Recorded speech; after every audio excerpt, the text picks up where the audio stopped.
Hi, everyone. Happy New Year. Welcome to today's webinar. Today, we're focusing on accommodations. So um, this is going to cover some of the places we stay while we're in Italy, the types of accommodations you can find, and some of the differences you'll see between Italian and American hotels styles. I'm Kyle Carter. I'm the Chief Curation Officer of Curata Travel. I've been with the company for 12, almost 13 years now, and I've stayed in all of these types of hotels and accommodations. So we're excited to share those with you today. Brianna. Hi, I'm Brianna Giesman. I am the manager of curated experiences. I've been working with Curata since 2022 when we first started as Curata Travel, but our travel side of the business started long before that. And Italy is my favorite place on earth. So I'm excited to teach you all a little bit about the types of accommodations that you can find when traveling with us on our tours. And then we've got Chris. Hi, I'm Chris Aldhouse. I'm an experienced curator and tour leader at Curata. I just started this past summer, but I spent about 2 years living in Italy during college. So I had a lot of time to learn about the culture and stay in a lot of these accommodations and more. And so, because of that, yeah, I'm excited to share with you what we've all learned by staying in these places. And just a little about Curata Travel itself. If you're not familiar with our company, if this is your first time joining one of our webinars, or you're just curious about what we're about, we are a small group escorted tour company, which means that we take small groups of people. You're with one of us or one of our other tour leaders. We're with you throughout the whole trip. They're usually 7 to 10 days, and they're very immersive experiences, all focused on the culinary traditions of Italy. So originally, when we started these tours, we used to call them La Passeggiata, which means to stroll. And that's sort of our general mindset of these tours, is taking you on a stroll through Italy, through some of our favorite regions off the beaten path. So we typically stay out of some of the major cities and really take you to meet the artisans and producers that are making some of the most traditional dishes and products of the regions that we're visiting. And the reason we're doing this webinar is it's one of the first questions we get from people as they're looking at a tour or looking at a specific itinerary. Where are we going to be staying? And it can vary because most people just think of hotels, but there are so many different kinds of designations or styles of hotel that you can find within Italy that we wanted to share some of them with you today. What can you expect as far as differences between an Italian hotel and an American hotel? So we're going to be covering a little bit about that today. These are some highlights of some of the places we stay. You can see it varies quite a bit, the different lodging styles. So we're going to jump in, um, talking just a little bit about the accommodations overall and how we select a place to stay. So we go at this with a very, we were talking about it earlier, a very holistic approach. We're not just picking a city, picking a hotel, and saying, great, it's got enough rooms. That's obviously important, but can the bus access it? Can it get close enough so you're not, you know, dragging your luggage too far? Is it in a good location? Is it, if we're in a town, is it right in the center where you can walk to things easily? Or if we're out in the country, because we like to give people a good, some different vistas throughout their stay. So we're looking at a balance of comfort, location, and authenticity. So we're not just looking again for a bed for you to sleep in that could be anywhere in the region where we're staying. We're looking as the lot for the lodging to give you an immersive experience. It's part of your whole 7 or 10 days. It's really giving you an insight into the culture of Italy. We want to take you out of just putting you in a chain hotel, taking you three places that looks exactly the same. We want to give you a great view of some different lodging styles throughout your whole stay. So Brianna's going to start with the general hotel style of lodging. Yes. So we will be going over sort of official categories of hotels, but then some categories that we have created to help identify some of the different places that we stay in. This is sort of an official category, the hotel, or in Italy, they might say albergo. But this is going to be sort of very easily comparative to an American style hotel. So it will have most of the comforts, conveniences, amenities that you might be used to in a typical hotel here in the US. Oftentimes it's located in the more popular cities like a Rome, like a Florence, and closer to the city centers sometimes. It depends on how big of a building that they can fit in the city center. So it depends on the city that you're in.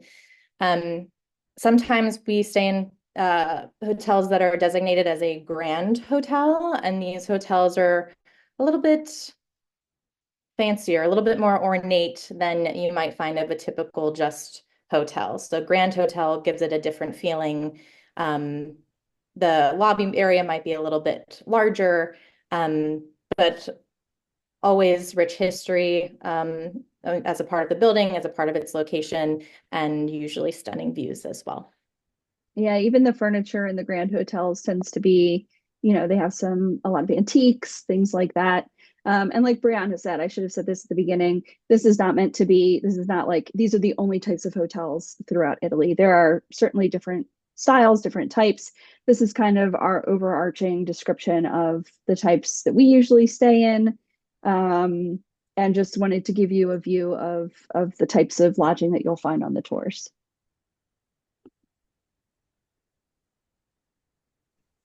All right. The next category of hotel that we're going to go over is a boutique hotel.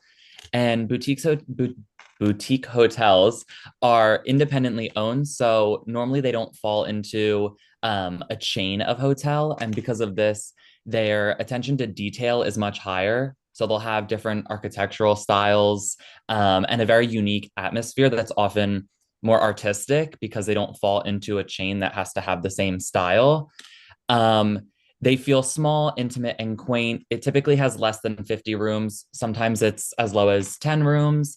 And that's because it is in these city centers. So the buildings are very compact. And so typically there isn't enough space to add 100 plus rooms in these buildings. And because they're smaller, the staff to guest ratio is a lot higher, which can help have more personalized experiences and personalized recommendations for whatever city you may be in. And these hotels, since they are located in the historic city centers, they typically are in repurposed historic buildings. For example, in this picture, this is the Art Hotel Commercianti in Bologna, and it's located in the city center on the main piazza. And it was a town hall from the 11th century that eventually got repurposed at some point in time into a hotel. So there's not too many rooms in these, and the rooms vary in shape and size, but they have a lot of personality and a lot of history behind them all.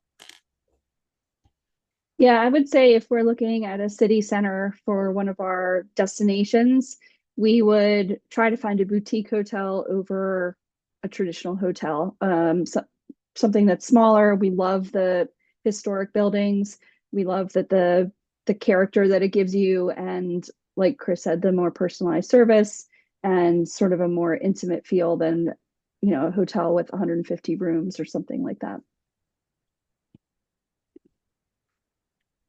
Okay. The category that we've created, beach hotel. So this is something that we use to explain what your accommodation might be like when you are close to the coast, wherever you are in Italy. Um, typically when Italians go on vacation to the coast, they're going to the coast to be on the beach, to be on the water, to be outside. So that's really the focus of these hotels. It's the location of having direct access to the beach, to the sea, to a dock where you can hop on a boat, to a beautiful restaurant overlooking the water.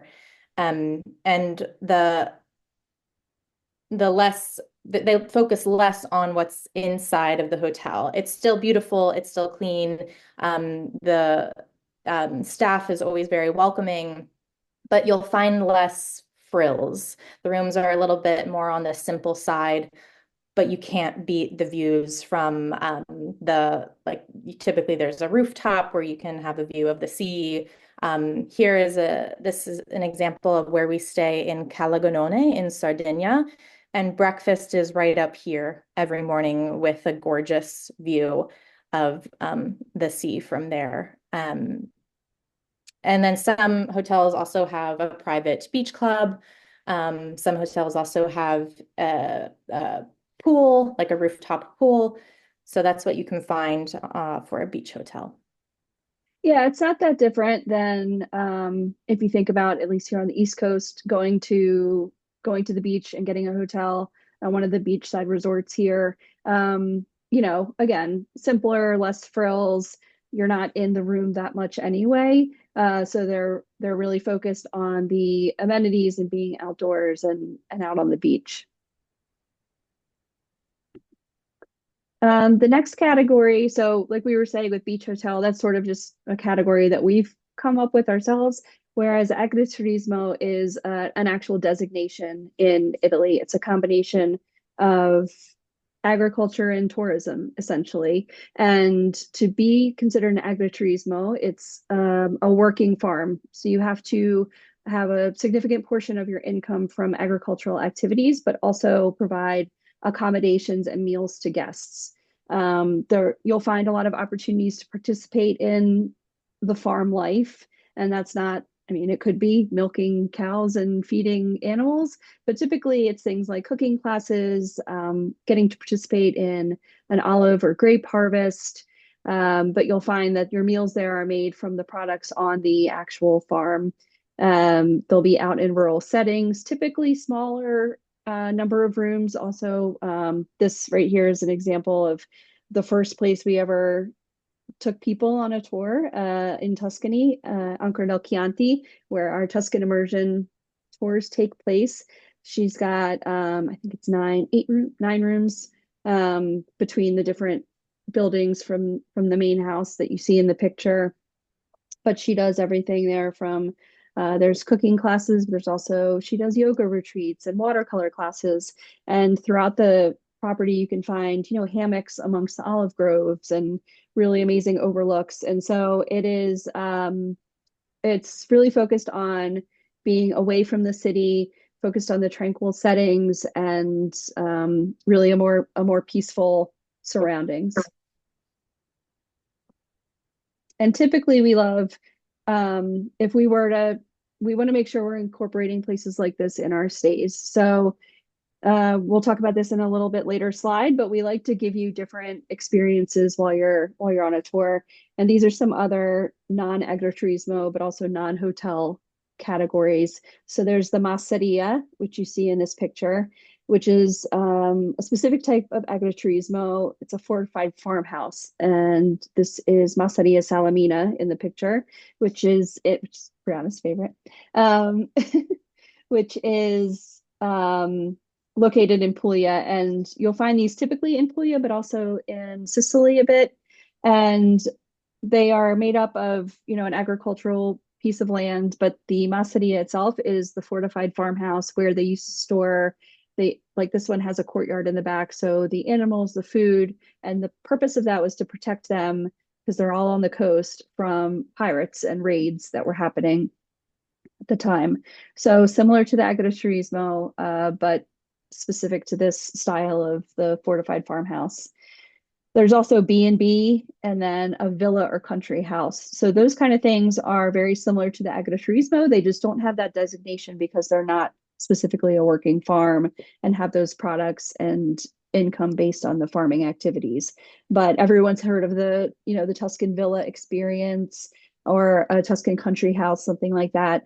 Very similar out in the countryside. You're very immersed in the landscape of where you are. It just doesn't have that specific agriturismo designation. But I think that, I mean, I don't want to speak for everyone, but I think that's probably maybe everyone's. All of these sort of non-hotel options are really what we want people to experience when we're in Italy. Another favorite is the resort or terme. Italy has a really strong wellness practice and affinity for wellness opportunities. And so there are a lot of natural hot springs and terme thermal spas throughout the country. So you'll find this word terme attached to some hotels.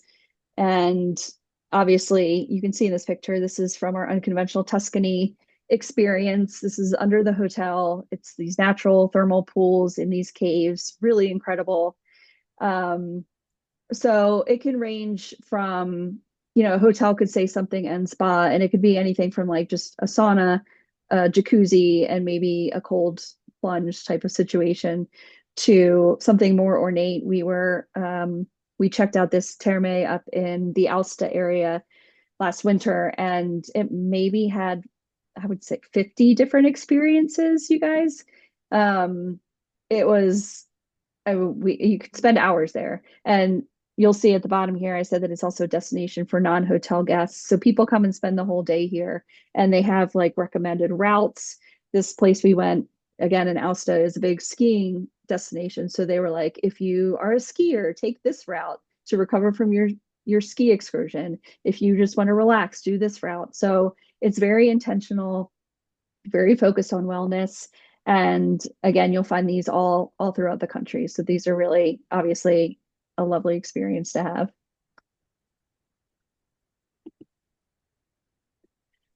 Something else we wanted to focus on. So obviously, these are all different types of hotels, different types of experiences, and depending where you're staying, you're going to have a range of how different it is from an Italian to an American hotel or lodging experience. So we wanted to just highlight a few things just so you're prepared if you're traveling with us.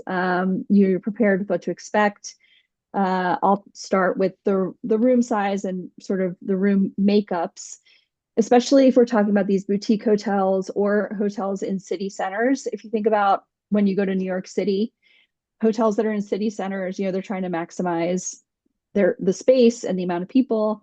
And so the rooms can be a little smaller than maybe what you're used to in something in the sprawling area. And I would say this really just goes for ones that are in cities. You don't usually find this in agriturismos and agriturismi and outlying areas, but especially if we're in a historic building, you'll find that rooms are very different from one another, whether it's the layout, the size. So that's just something to keep in mind. And then wanted to point out beds as well. We get people that are requesting specifically either separate beds or king size beds. So in the US, usually when you're booking a room, you get a choice between a king room or a room with two queens. In the Italian hotels, I would say 90% of the time, it's the two, if you have two beds, it's two twin beds. And then if you get a double, they just push them together. So they're very interchangeable in the rooms.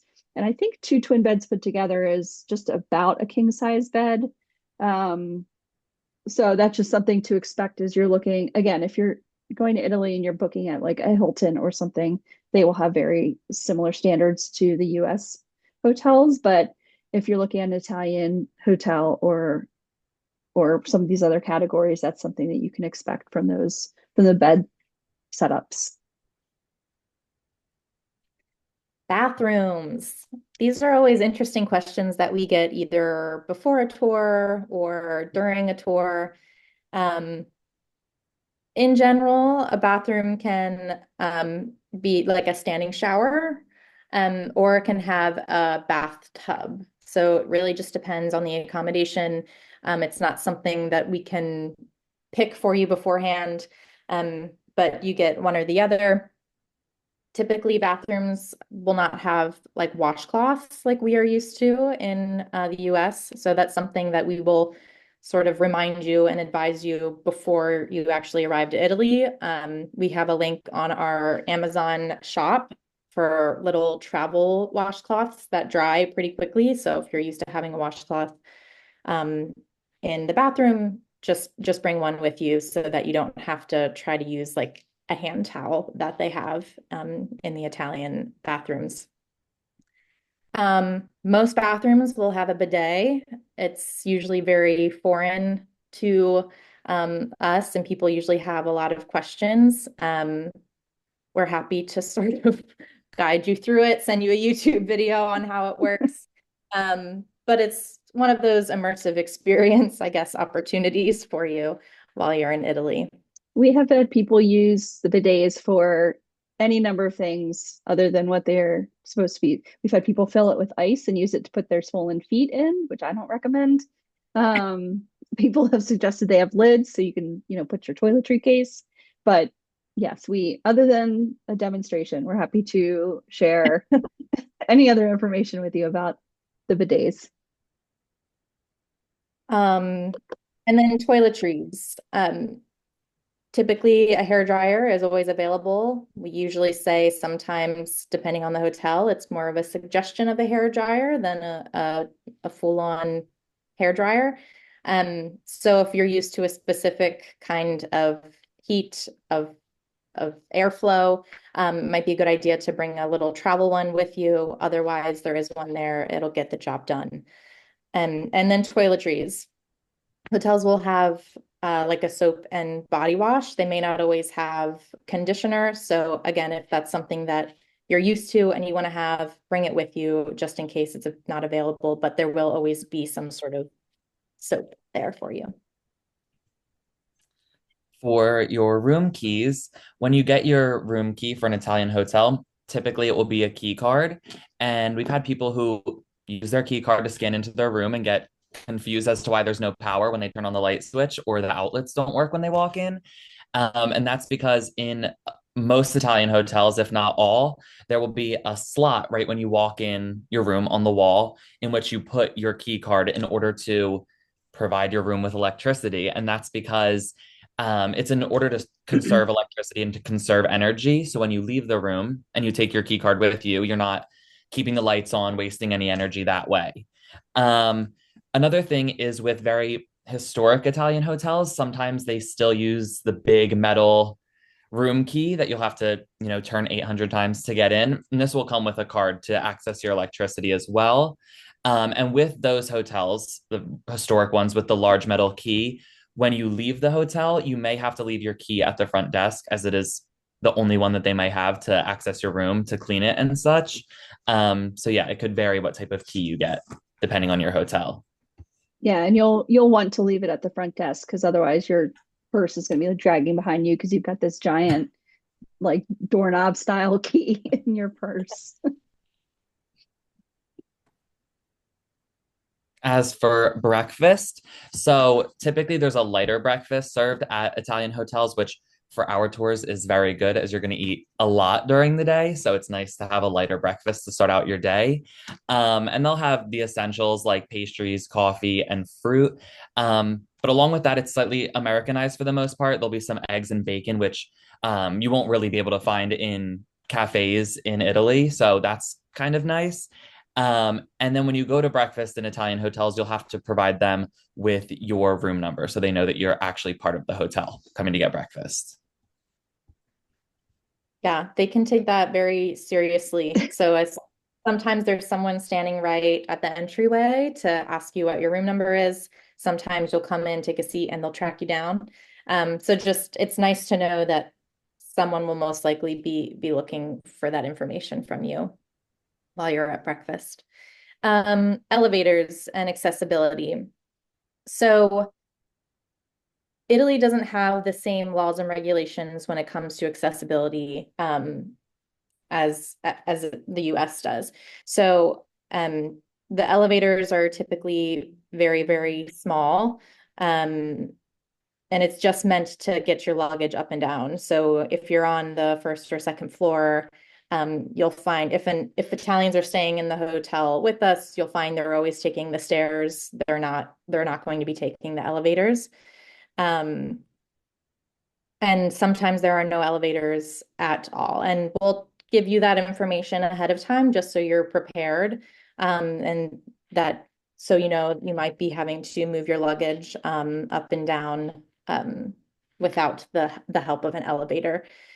Um, that's sort of true all over Italy. There are a lot of stairs to places, and there aren't always ramps or elevators available for people to use. So it's just something to be aware of. Yeah. Yeah, because we'll get people, and typically I would say if 8 out of 10 places we're staying do have an elevator. And like Brianna said, if it doesn't, we make sure to let you know in advance. That is something we take into consideration when we're looking at hotels for sure. But yes, we'll get people during a trip who are like, oh my gosh, this elevator is so small, it's so slow. And that's literally, like Brianna said, it's really meant to just transport your luggage, and then they're used to the Italians taking the stairs. Um, Air conditioning, something else you want to point out, something else we do take into consideration when we're looking at hotels is making sure they do have air conditioning. We as Americans are used to a much higher level, both in power and temperature, of air conditioning. We like things polar. As my friend likes to say, when we go in a hotel room, make it snow. So that is not the case in Italian hotels. And it's just something they either, a lot of times there are government restrictions with the hotels about when they can turn on and turn off their air conditioning for the season. And a lot of hotels will also cap it at a certain degree. So maybe you can't get it below, I'm trying to think of what it is in Fahrenheit. Maybe you can't get it below a certain number, and that's because the hotel is really capped it for their own energy savings. Um, so that's just something to keep in mind. You should not expect the blast chiller effect of that we're used to in the US, but we do, again, I would say 9.9 times out of 10, make sure that every place has air conditioning that we're going to, especially in the summer, obviously. But the windows you'll find in the hotels will have a great shutter system. And so keeping the windows open, but with the shutters closed, it keeps it dark and cool inside your room. And so that's really what the Italian experience would be, and something that we encourage people to try as well. A lot of the hotels also will have a sensor so that if your windows are open, the air conditioning also shuts off. So you can see overall they're really focused on some sustainability features in these hotels, but that's just another feature to be aware of. Yeah, I was going to mention that we sometimes we have people who they have their air conditioning on and they try to open their windows to help cool things down. And they do that all night and they're like, oh my gosh, it never cooled down. Well, because when you open the windows at night, that air conditioning is gonna shut off. So yeah, like Kyle said, it's just something to be aware of. Or if we're on the coast and people want to have their windows open and listen to the waves or things like that, and then wonder why the air conditioning isn't working, that's just something else to keep in mind for sure. Okay, I want to make this sort of a game. You can play it sort of in your own little head, or if you want to participate, you can write your answer in the comments. But this is sort of were you paying attention? Can you categorize these hotels? Um, so these are some examples of our hotels for our Iconic Italy tour that is coming up this May. There are actually still some seats left. So if anyone is interested in joining, we'd be happy to have you and answer any questions you might have about the tour. But as you'll see, and as I go through these accommodations, each accommodation is very, very different. And as Kyle had mentioned before, we try to give you different experiences in each place that we stay, in each accommodation that we stay. So our first example is Hotel Porto Roca, and this is located, as you'll see, on the cliffside here in Monte Rosso, which is in the Cinque Terre. So the Cinque Terre, if you don't know, it's on the west coast of Italy, and it's known as the five towns, basically, right on the coast. And each town is it's sort of built into the cliffs there. So Hotel Porto Rocco has a beautiful view of the sea. You have access to the beach there at the bottom. There's also a really beautiful infinity pool. I'll show you some pictures later. The rooms have a view of the sea there and of the beach, and really you can't beat the stunning view. And every time we go there and people ask us, "Oh, where are you staying in town?" and we tell them this hotel, and they're like, "Oh, you're staying in the best hotel in the Cinque Terre," and it really is gorgeous. Um, Okay, so does anyone want to participate? I know there's only a few people in the chat. Kyle. Kyle, I know you I know. know, I know. If anyone would like to participate, you can put the answer in the chat. But this first one is a beach hotel. Our second accommodation is located in Bologna. It is Art Hotel Commercianti, and Chris talked about this one a little bit, so you should be able to get this one. But this one is located literally right in the center of Bologna. You couldn't beat the location. You take a few steps outside of the entrance, down the street, and there's the main piazza of Bologna and the main cathedral. Perfect location. Each room is a little bit different, but there's a lot of history, and they try to sort of emulate that history in the rooms itself. So you'll see the original exposed beams. It's really beautiful, and but it is a little bit smaller because it's in a historical building in the middle, um, in the center of Bologna. And this hotel is categorized as a boutique hotel. And then our last hotel is located in Panzano in Chianti, which is in Tuscany. This is called Villa Le Barone. Villa gives it away a little bit. But this is you're in the countryside. You have the views of the rolling hills of Tuscany. There's a lot of space around the property itself, so you can go out. Sunbathe a little bit. This one's has a pool, a really gorgeous pool. And there in general, there's a little bit more space here, and then you have views of the surrounding vineyards and cypress trees. And this one we've categorized as a country house. So I'll just take you through some of the pictures for each hotel so you get an idea of what they look like. So here is the Hotel Porto Roca. And then just off to the side here is their really stunning pool. And that's the view from the pool. It's magical. You can just hang out there and take in the view of the water. Or you can go down a few steps to the beach and enjoy the water there too. The room, you'll see it's on the simpler side, no frills, but stunning views. The All the lobby, frills are in the bar. all the frills are in the bar, in the lobby area. So it looks like they've taken some of their um, decorations and furniture that they've used throughout the years, and they're keeping some of that traditional look in the lobby area, which is nice too. It's nice to get an idea of maybe what it looked like a while back. And then the view from the hotel. We have Art Hotel Commercianti. As you can see, you have the exposed beams here in a smaller room because it is in a historical building. Beautiful breakfast. The lobby area, which definitely I feel like matches the feeling of the historical building. And then just a few steps from the hotel, the beautiful Piazza Maggiore in Bologna.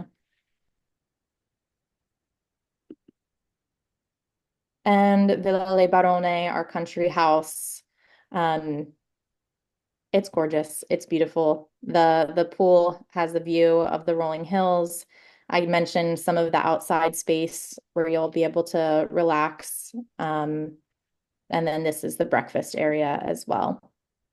Yeah, and this is very similar to, as you mentioned, agriturismo, and this villa or country house is very similar. The villa or country house just doesn't have that designation as a working farm. So this is the same sort of feeling you would get in an agriturismo setting as well. And so looking forward, and we will cover questions. I've gotten some questions beforehand, but we just announced on Monday to the public our 2026 tours. So we definitely, as Brianna said, for 2025, still have that iconic Italy. We just ran through those hotels. We still have that available. The Lakes tour. We have our Christmas markets, December in the Dolomites, and her Florence. So definitely still, if you're looking to travel this year, we have a couple spots left on some tours. 2026, we have a couple favorites, but we've reworked a lot of some new ideas. We have, for those of you that don't know, we have a couple team members who live in Florence and spend all their full year traveling, all their time traveling around the area, and they really like to put together itineraries based on, their passions as well. So this first one is based on that, this Luca and Carnevale season, which will be early next year in February during obviously Carnevale. Luca, a lot of people know in Tuscany, it's a very famous Renaissance town. And then Carnevale takes place in Viareggio, which is on the coast just outside of Lucca. So this is a full week in that area and has some really special pieces. Plus, you get to go to the Carnevale.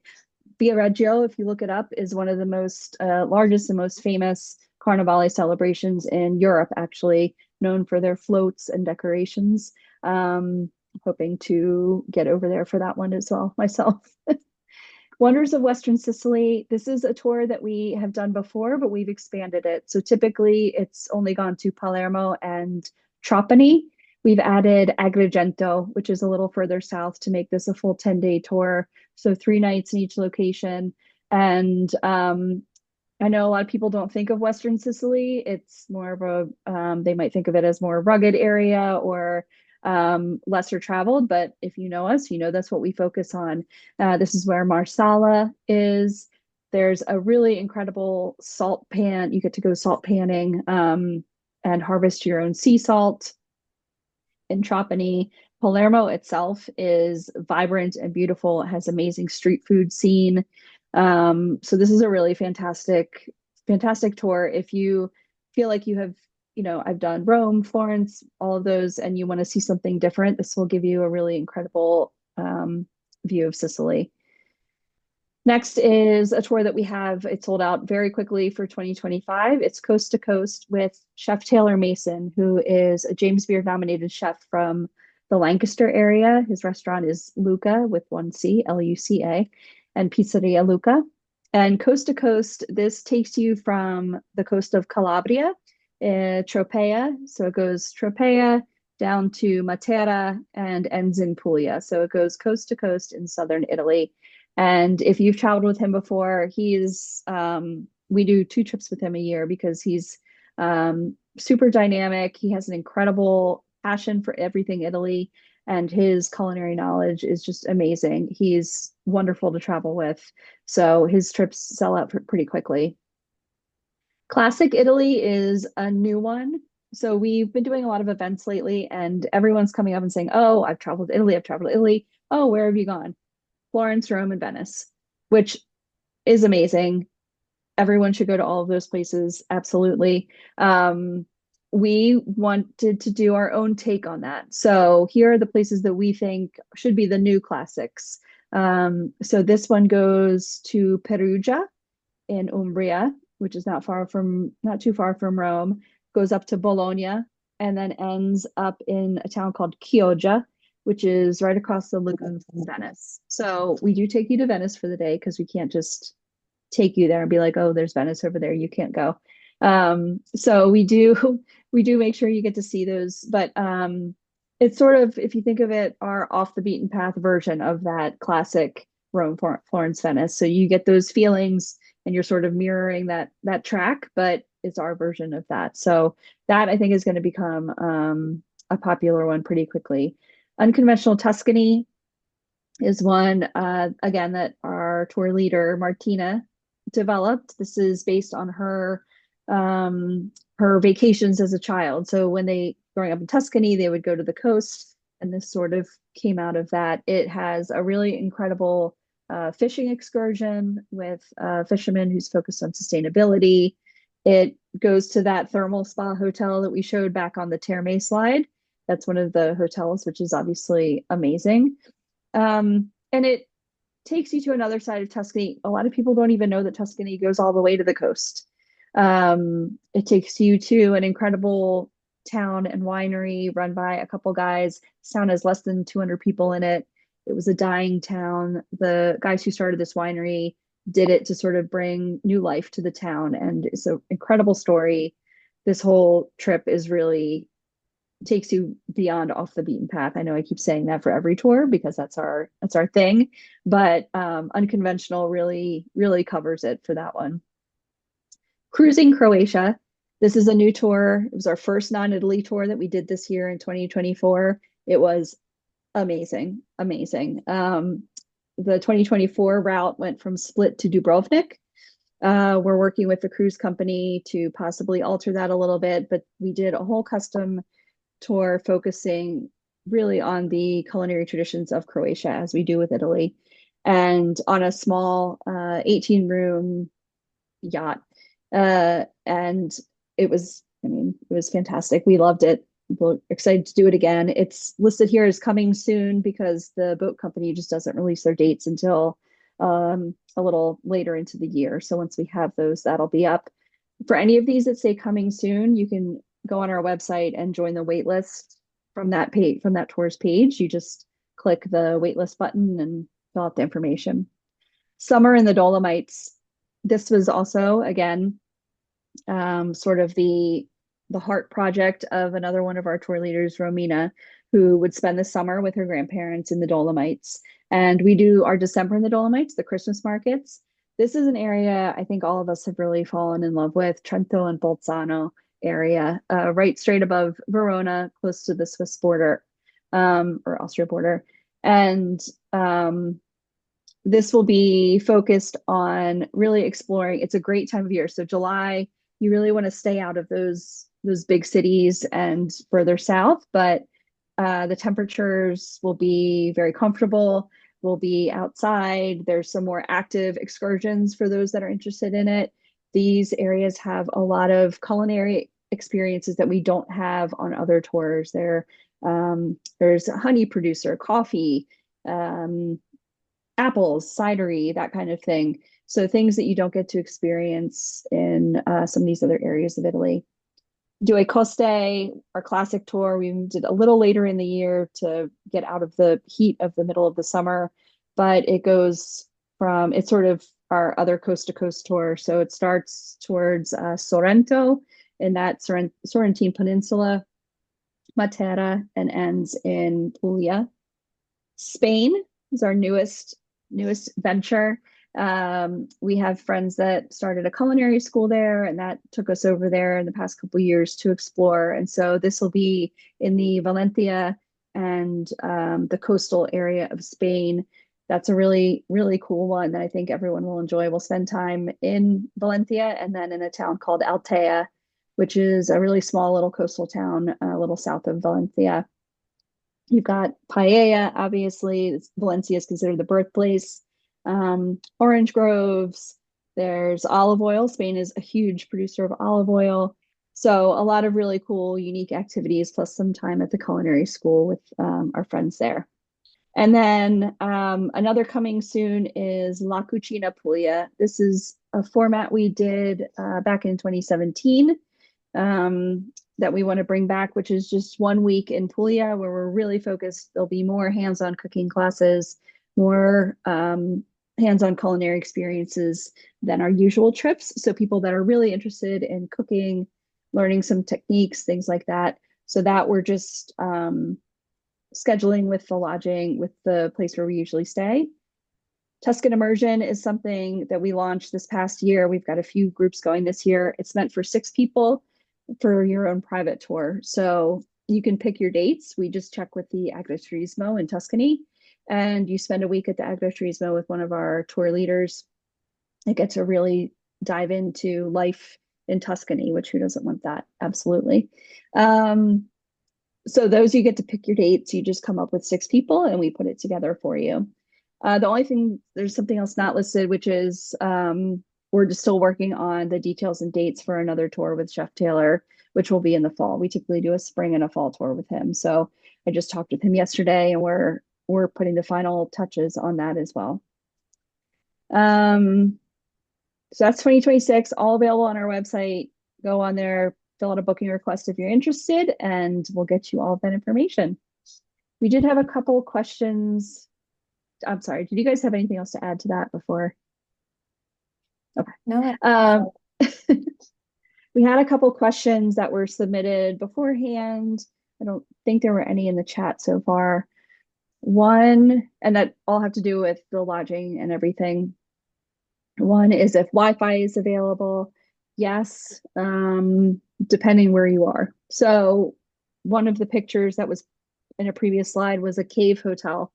So yes, Wi-Fi is available. It might be best in like the lobby in some of these smaller hotels, but I don't think there's any hotel we go to that does not have Wi-Fi at this point. Maybe when we started 12, 13 years ago, but they've really come a long way. And so, yes, you can usually find Wi-Fi. Some hotels do turn it off at night or after a certain time in the evening, but yes, typically you might not want to stream anything or try to watch anything streaming, but to access, email and social media and stuff should be fine. Someone said, I saw B&B. Does that mean shared bathrooms? Which is a case in some B&Bs, of course, but no, we don't stay anywhere where you have to share a bathroom. Every place we stay, you have your own ensuite bathroom for sure. No shared bathrooms, I promise. Do hotels have ironing boards or irons or laundry service?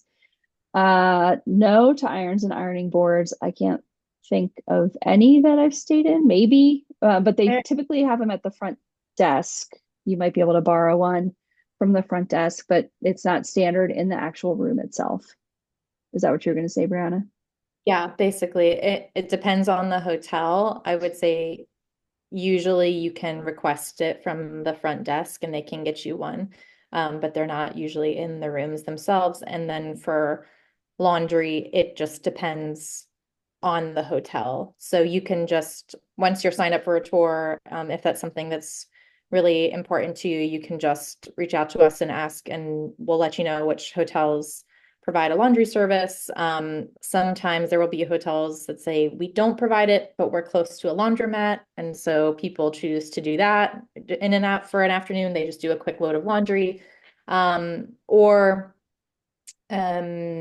sometimes people have like, oh, I just have a few things that I want to wash, and they will bring things so that they can hand wash it in their hotel room and then hang it up. They'll usually do that on the first day that we get there, and then it has a couple days to dry before we drive to our next destination.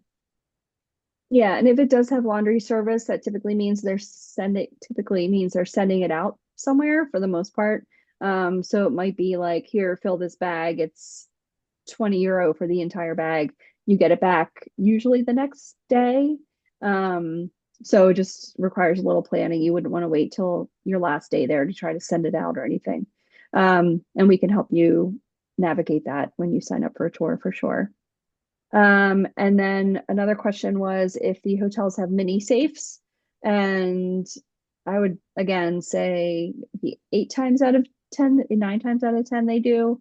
That's again something we look for when we're looking in the hotels, but you can check ahead of time with us depending on your specific tour, and we can make sure that we find out if they do or not. But typically, I'd say the agriturisme might be an option that doesn't, but sometimes they do. But before your tour, we can certainly check for you. Did either of you guys see any questions come in? No, Right. I don't think so. All right. So again, this is just sort of an overarching description of some of the places we stay, just giving you an idea. There's of course many other types of lodging. We stay in converted forts or palaces. There's a cave hotel I talked about. But just to sort of give you an idea, get you excited about traveling with us, get you excited to see the different ways you can be immersed in the Italian experience. And you'll see here you can sign up for our newsletter, you can sign up for one of our tours, follow us on social media. There's questions you think of, you just go to the contact us page on our website. And thank you so much for joining us today.